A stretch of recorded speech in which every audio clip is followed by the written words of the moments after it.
chapter 4. How does chapter 3 end? God withdrew his anger from the Ninevites. What'd you say? God withdrew his calamity or anger from the Ninevites. Yeah, so maybe somebody read just the last couple verses if you got it open. Of chapter 3. God saw their actions, that they had turned from their evil ways. So God relented from the disaster he had threatened them with, and he did not do it. Yes. Celebration, right? We're so happy. Chapter 4. Somebody read verse 1 right after that. But it displeased Jonah exceedingly, and he was angry. He's so angry. And yeah, just keep going. This is so. We might just read this whole thing. It's so good. Somebody maybe read 2 through 4. And he prayed to the Lord and said, O Lord, is not this what I said when I was yet in my country? That is why I made haste to flee to Tarshish, for I knew that you are a gracious God and merciful, slow to anger and abounding in steadfast love and relenting from disaster. Therefore now, please, O Lord, please take my life from me, for it is better for me to die than to live. And the Lord said, do you do well to be angry? Okay, so what's happened to Jonah here? He's mad. The truth is coming out of his heart. That repentance in chapter 2 wasn't wholehearted, nor was it concrete. It wasn't going to stick, even if it was wholehearted, right? But chapter 4, we're realizing where Jonah's heart actually was. And interesting enough, as committed as God was to what he did there in Nineveh, this is what God is committed to. He's committed to exposing Jonah's heart. But how is he going to expose that? He's going to cover before he exposes. So, we get an illustration. Do you all see? This is Jonah's tent, called a sukkah. And this is the plant that God is going to give Jonah. And these two things are opposing ideas of what it means to be sheltered in this life from pain and suffering, sin and affliction. So somebody read 5 through 9. Jonah went out of the city and sat to the east of the city and made a booth for himself there. He sat under it in the shade till he should see what would become of the city. Now the Lord God appointed a plant and made it come up over Jonah, that it might be a shade over his head, to save him from his discomfort. So Jonah was exceedingly glad because of the plant. But when dawn came up the next day, God appointed a worm that attacked the plant so that it withered. When the sun rose, God appointed a scorching east wind, and the sun beat down on the head of Jonah so that he was faint. And he asked that he might die and said, it is better for me to die than to live. Is that where I'm supposed to stop? Or One more. Okay. But God said to Jonah, do you do well to be angry for the plant? And he That's said, good. That's good right there. Or no. Sorry. Yeah. Keep going? Yeah. Sorry. End of that sentence. And he said, yes, I do well to be angry enough to die. Okay. So, somebody give us just a little summary of what's going on here.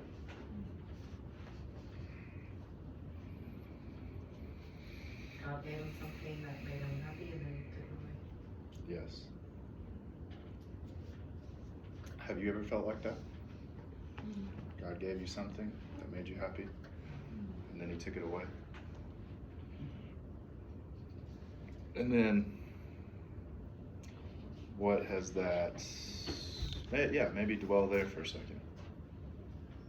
What are those things that God has given and God has taken away?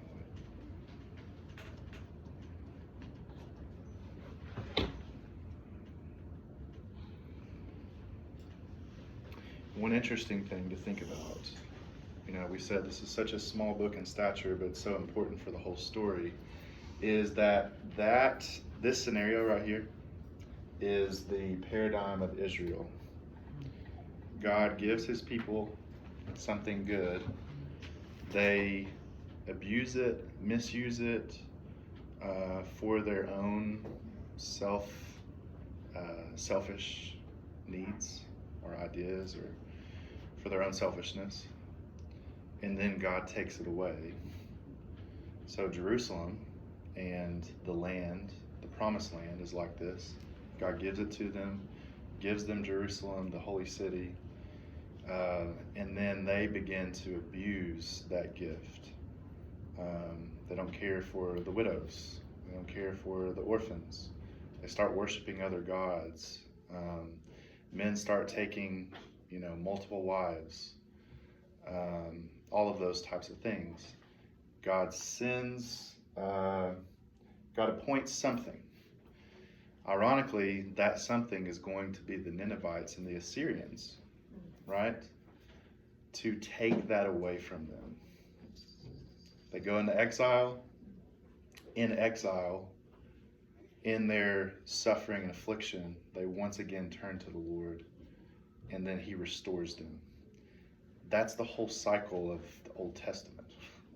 God gives something, we misuse it, he takes it away, repentance is brought, he gives it back, the same cycle starts over again.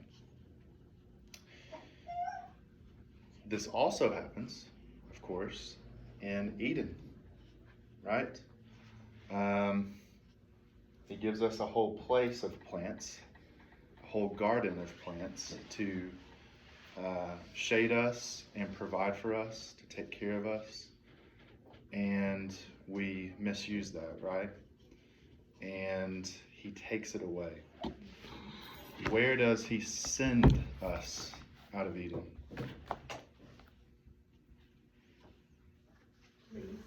To the east. Verse 5, where is Jonah? It's to the east.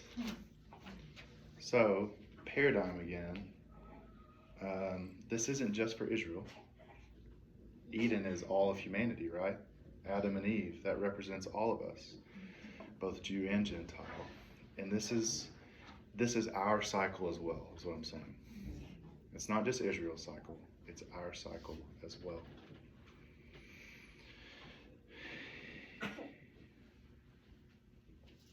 Now, one thing I want us to recognize is that,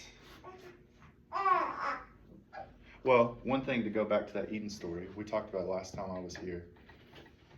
They're sent out east of Eden, right? And then eventually the line of Cain builds the first city. And then it's through Cain's generation that Nineveh, that great city, is built. Remember we read that in Genesis 9, I think. So just connecting it more to the idea of he gives us something, we misuse it, we're exiled, we go and build another city. But remember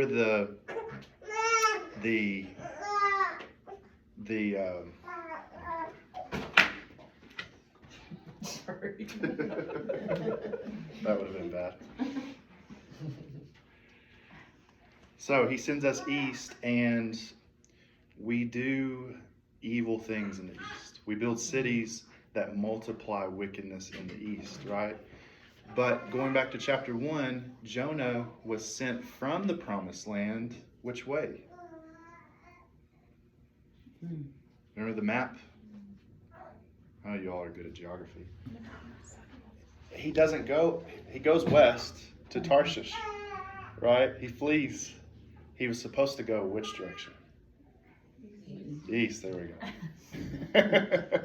So God sends redemption eastward, right? That's part of this whole story. Jonah, go east to tell them. And Jonah knew what he was going to do. And that's what comes out here. I didn't want to go because I knew you were a gracious and merciful, slow to anger, abounding in steadfast love, and relenting from disaster. That's a quote from what God has told his people already in the Pentateuch. He knew that God was like this, and it angered him to the point where he would rather die than to be with that God. You see that here? He would rather die. Send me into the water again. Let the sea monster come and swallow me up and take me down. I would rather die than to be with a God like you. Now, those words sound crazy to us because we're in the place that we're in and the time that we're in. But what this book asks us to do is to search our hearts and see where that's actually still true. The people, the person or the persons or the people or the type of people that we hate, and there's no way in our minds that God should ever forgive them.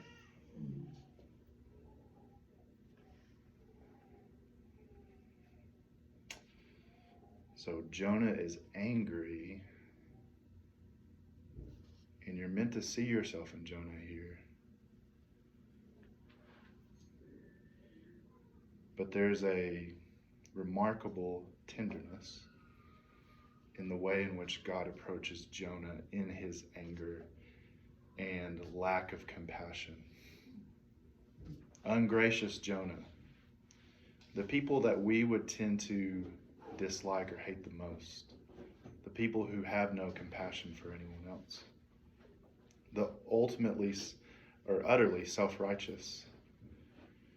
Just notice the tone of God here. Notice the gentleness and the tenderness that he has with Jonah. He doesn't come and pronounce judgment on him, does he? He comes and he listens to him, and then he asks a question. Do you do well, Jonah? Is it good for you? Right? Not for my glory, not for the sake of other people, but is it good for you, Jonah, that you would be so angry and bitter? What's this going to do to you, Jonah? Right? It's the idea, what's the saying? Like bitterness is like, putting poison in a drink and drinking it yourself, something like that. Like, is it good for you, Jonah, to be angry that I've been compassionate towards these people and these people are going to live rather than die? Is that good for you? So he gives them this illustration. Jonah makes his own covering, his own tent, and commentators would say when this east wind comes that tent is what's blown away. And so what we make is blown away by the wind. But God gives a plant, and it covers Jonah, and it's to shade his head and to save him from discomfort. And look at Jonah's humanity there. This is in verse 6. So Jonah was exceedingly glad. He's ecstatic. He's so happy that this plant has popped up and he's shaded by it. He's happy. Part of his humanity comes out here. I've referenced this, every other sermon for the last 4 years, but there's the scene in The Hobbit where, the Hobbit ends up meeting, what's his name? I can't think of it. My precious. Gollum, yes. So he meets him, right? And he's a monster. He's turned into a monster. You learn that he was formerly a hobbit. And he's vicious, he's nasty. He picks up fish and bites their heads off. And, he's obsessed with the ring, and it's turned him into a monster. But when the Hobbit starts starts doing riddles, he gets happy because riddles are a hobbit thing. That's why they're so good at it. It's like part of who they are as hobbits. And what he does there is he brings out his hobbitness that was hidden by the monster that he had become. And there's something to that idea that's happening to Jonah here, where he's becoming a monster. His anger is turning him into he's becoming subhuman, which is what sin does, right? Sin always makes us lesser human. The irony is that we think that sin is going to make us more like God. That's Eden, right? And when we take of the fruit, we become subhuman. We become less glorious, less human. So that's why God approaches Jonah and says, is this anger going to be good for you? Is it going to make you less of who you are? Is it going to destroy you, Jonah? He doesn't come and pronounce judgment. I want us to see that tenderness that God has for this self-righteous, uncompassionate, supposedly man of God. Like, think of that in our modern context. That's the worst kind of person that our culture can imagine. That's the worst kind of person we can imagine. A self-righteous religious person. God comes tenderly to them, which is so beautiful in the Gospels. We often think that when Jesus approaches the Pharisees and the scribes, that he's always pronouncing judgment on them. He's exceedingly compassionate and gentle and patient with them to try to show them, no, I'm coming with grace. Like, this whole thing is about grace. Like, I dine with sinners and tax collectors, and so should you. And I'll sit down at the table with you and dine with you. So, God comes so tenderly to Jonah there. And he comes to him in the wilderness, to the east, as I said. And one thing I want us to see is that he's doing this after Jonah has completed his mission. You understand that point? We often think like, what I'm here to do is to do God's mission, right? Like, this is definitely the case when you're in full-time ministry. You think like, God has this thing for me to do, and that's kind of who I am. That's my value. That's his care for me.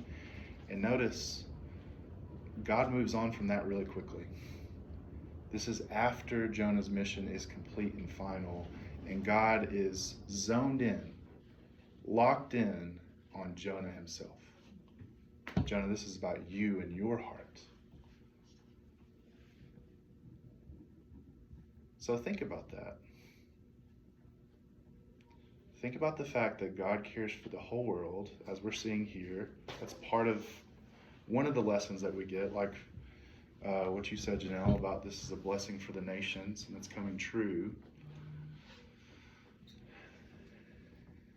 But in some way, we have withered down our value in our Christian evangelical world, where we think like the only reason that we exist is for the mission of God. Like, I've heard so many preachers say similar things to that. Like, the whole reason we're here is to, tell people about Jesus. And man, if, I'm not going to cuss because this is being recorded. Leanne can do that later. But if I could cuss about anything, it'd be that. Because that is so untrue. Jonah is way more important to God than Jonah's mission. And so are you.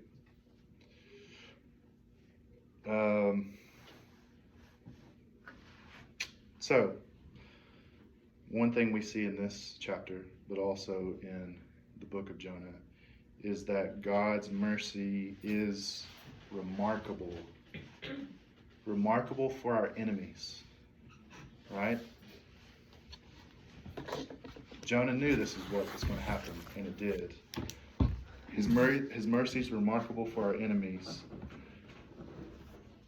But this can help you. Maybe the only thing that can help you to have compassion for those who don't have compassion is that His mercy is also remarkable when we struggle with the fact that God is merciful to our enemies.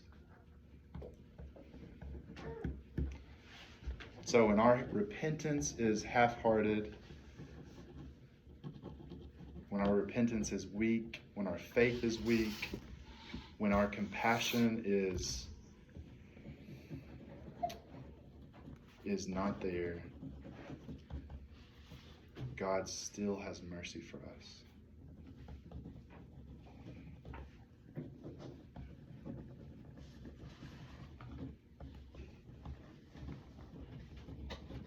And that can lead you to mercy, right? Like what Leanne brought up earlier.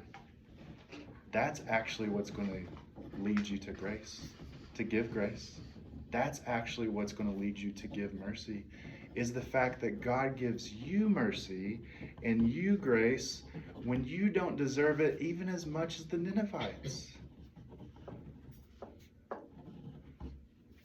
Just look how it ends here. Verse 9, but God said to Jonah, do you do well to be angry for the plant? Okay? Jonah, is it good for you to be angry for the plant? So now Jonah's anger is directed towards the fact that he's lost this plant. And Jonah said, yes, I do well to be angry enough to die. One thing you should get from this book is to be this bold with God, to be this honest with God, and stop trying to cover up what your heart really is saying and how your heart is geared towards God. Yes, I do well to be angry, God. Angry enough to die. Verse 10, and the Lord said, you pity the plant. You're pitying a plant and you didn't even work for it. You didn't labor for it, nor did you make it grow, which came into being in a night and perished in a night. It wasn't even here. It was here for a day, Jonah. You didn't plant it. You didn't take care of it. And it was here for a day. And yet you pity that. And here's the contrast. Verse 11. And should not I pity Nineveh, that great city, in which there are more than 120,000 persons who do not know their right hand from their left, and also much cattle. So what's God saying there? What's he teaching Jonah?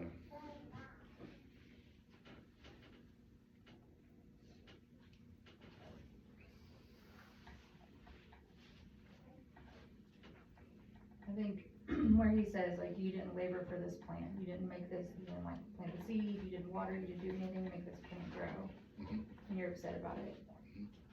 The Ninevites are still people that God created, like it is still His creation. He did so much more for the people in Nineveh, and that His pity should be even greater than that of Jonah's over this plant He didn't even do anything for.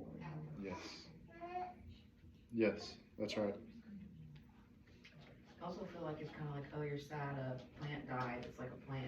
Yeah. It's like, why can't I be sad over these people dying? Something that he created. Yeah. Something that he has kept and provided for. Right? That's huge and exceeding. A great city, 120,000 people.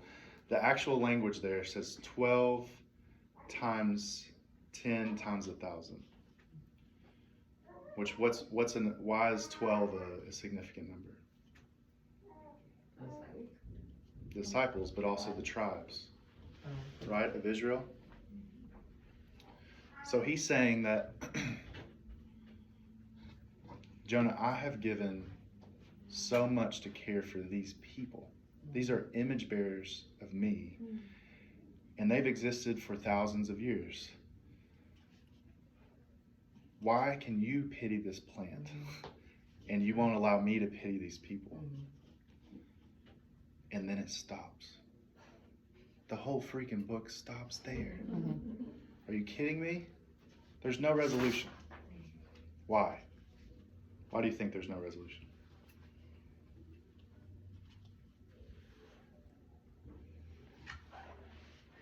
Maybe it's like to leave us, it's not about how it ends, or like what Jonah's response is necessarily, but maybe it's about what God's like trying to tell us. I Yeah. don't know. Yeah. That's what he's telling us, and then it's like up to us to, how like we're gonna end it, and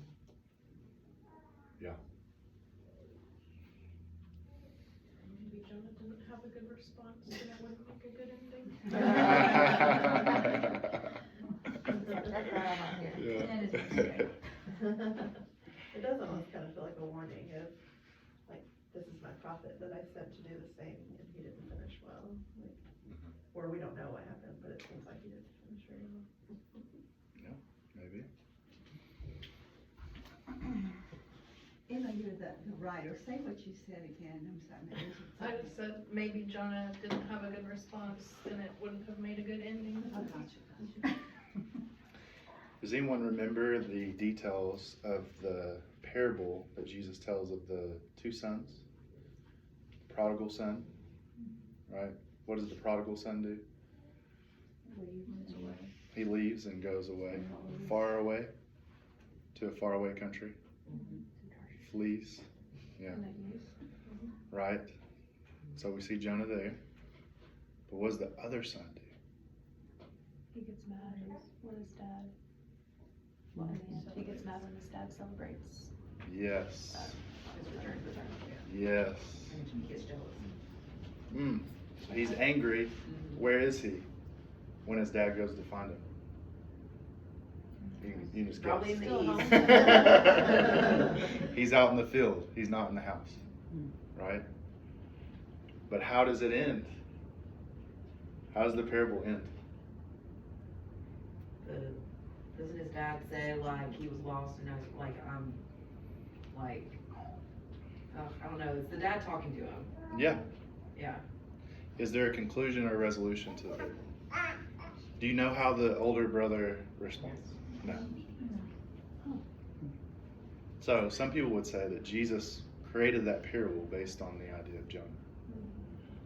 Because Jonah so neatly aligns with both sons. He's the one that flees, the younger brother who flees, as you know, that's the typical thing for the youngest siblings to do. But the older brother, the oldest sibling, is the obedient one, right? He's the one who stayed close. He's not like the younger brother who went and squandered everything. He's not like the Ninevites, right? That don't worship God. So the prodigal son, the prodigal gets all the fanfare, but the parable is directed towards the Pharisees. The older brother is the teaching point that Jesus is giving them.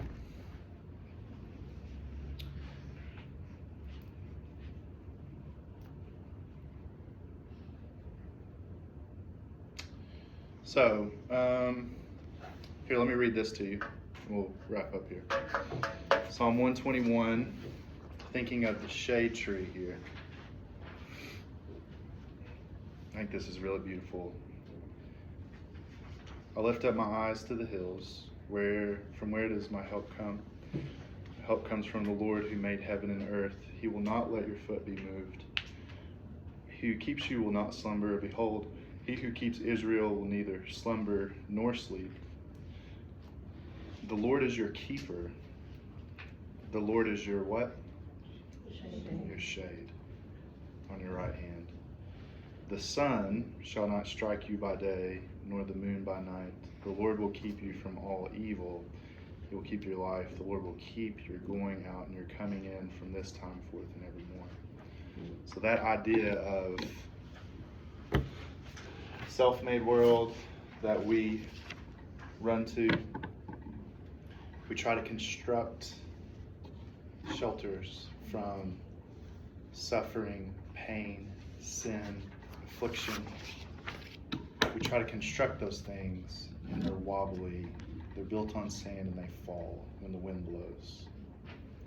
But what God gives, He gives a plant to cover us and to shade us. But what the Psalm says is that the plant is just an illustration for God. The Lord is my shade tree. The Lord will protect me from the scorching sun. He is the one who protects me from pain and affliction and suffering. He's the one right there with me in it. Right? And ultimately that becomes true in Jesus. So, Matthew 12:38-41, we've looked at this multiple times, but it's where Jesus is speaking about Jonah. And they say, give us a sign, Lord. And he says, the only sign that I'm going to give you is the sign of Jonah. Right? So Jonah is the paradigm for Jesus to tell people about what he is trying to show the world. It's the sign of Jonah. It is the paradigm of Jesus himself. So a couple of things to try to connect. Jonah was told by God to go to his enemies, and he fled. God said, Jonah, go 3 days. That's the length, right? Go 3 days and preach this message to them. Jonah only went 1 day, right? He didn't go through the whole city. So think about the 3 years of Jesus' ministry and that idea. That Jesus gives 3 years to preaching and proclaiming and showing this gospel full of compassion, full of love, full of mercy, with sinners, with tax collectors. Jesus is brought before Pilate, the king. Remember we said that prophets, when they went to a city, the first person they went to was the king. Jonah doesn't do that. Jesus goes all the way to the Roman ruler of Pilate and speaks to him.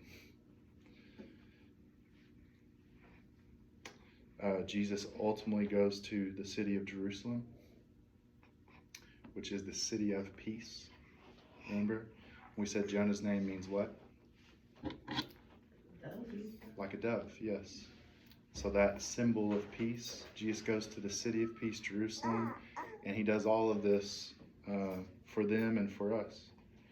Jesus was on the boat. Remember that story? On the boat, in the storm. He's at the bottom of the boat, just like Jonah in chapter 1, and he's sleeping. And the disciples are freaking out, and they go to him and say, Lord, do you not care that we're perishing? You don't care that we're dying. Assuming that Jesus is like Jonah in that manner. He doesn't care. He's fleeing his obligation. And Jesus says, you have nothing to worry. Where's your faith? You have me on board. You don't have anything to worry about. I'm your shade, right? I'm your boat. And he stands, he gets up, and he says that one word, to be still, and the whole ocean, the whole sea becomes utterly still. But yet, Jonah is thrown into the sea, right? Jesus metaphorically throws himself into the sea, right? He could have just said, be still, and everything would have stopped. But Jesus throws himself into the metaphorical sea of the abyss. And where do we find Jesus on the night when he was betrayed and arrested? And where is he? Yeah, where's the Garden of Gethsemane? Take a wild guess. In the east. East of Jerusalem. That's right. So Jesus is east of the city where Jonah is. Jonah sits in pity, in self-pity, right?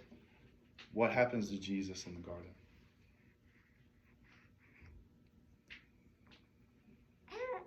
What's the dramatic thing that he does? He sweats blood. Yeah. And he asks her to remove him. Yes. So Jesus is distraught. And he says, nevertheless, not my will, but your will be done. Very different, right, than the conversation that Jonah has with God.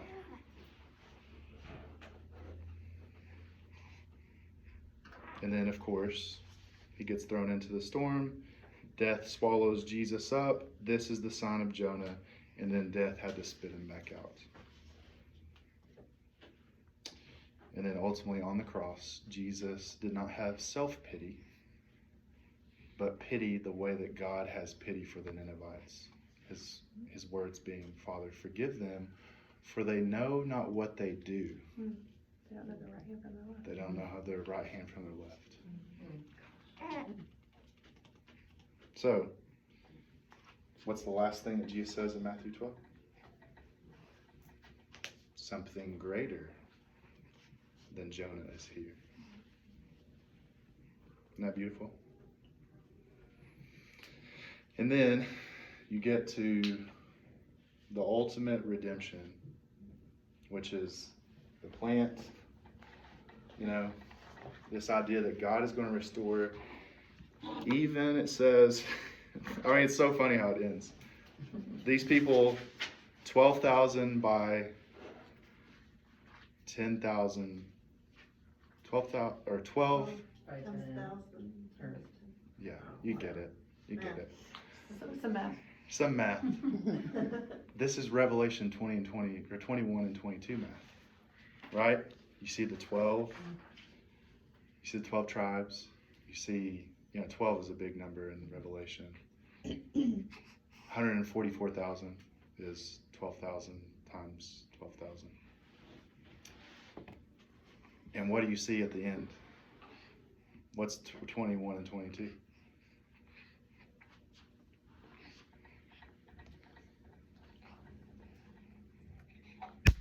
The New Jerusalem, the New Eden, the new city, the renewed city that has the river of life that flows through it, right?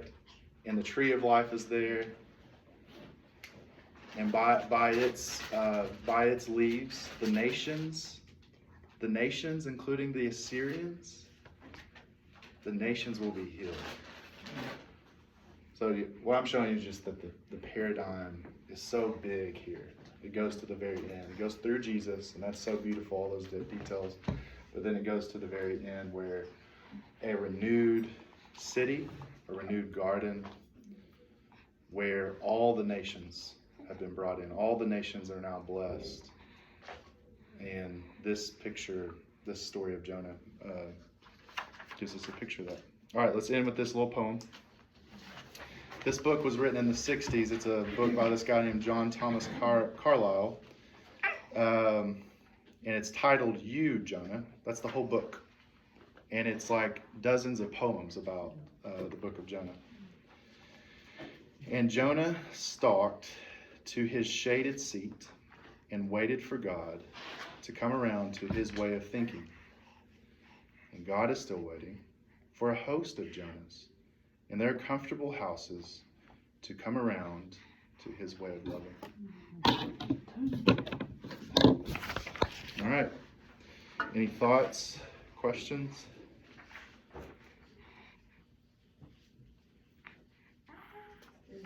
That's wild. A few reflection questions that y'all can, if you want to, you can talk about together. This is what, your 7th week in here? Mm-hmm. So I'm assuming a little bit that maybe you can be more honest with each other. So those questions at the bottom. What are you angry with God about? That might take, some days or weeks or years to figure out, but maybe you can talk about that. What are ways you've made your own tent to shelter you from evil or suffering? And then what I really want you to dwell on after you think through those things is how is God tenderly and compassionately approaching you, even in that, as a compassionate Father. So let me pray for y'all. Thank you so much for... Can I ask one question? Yes. Okay. just, this may be a better cover. Something you said earlier, too, that makes you really angry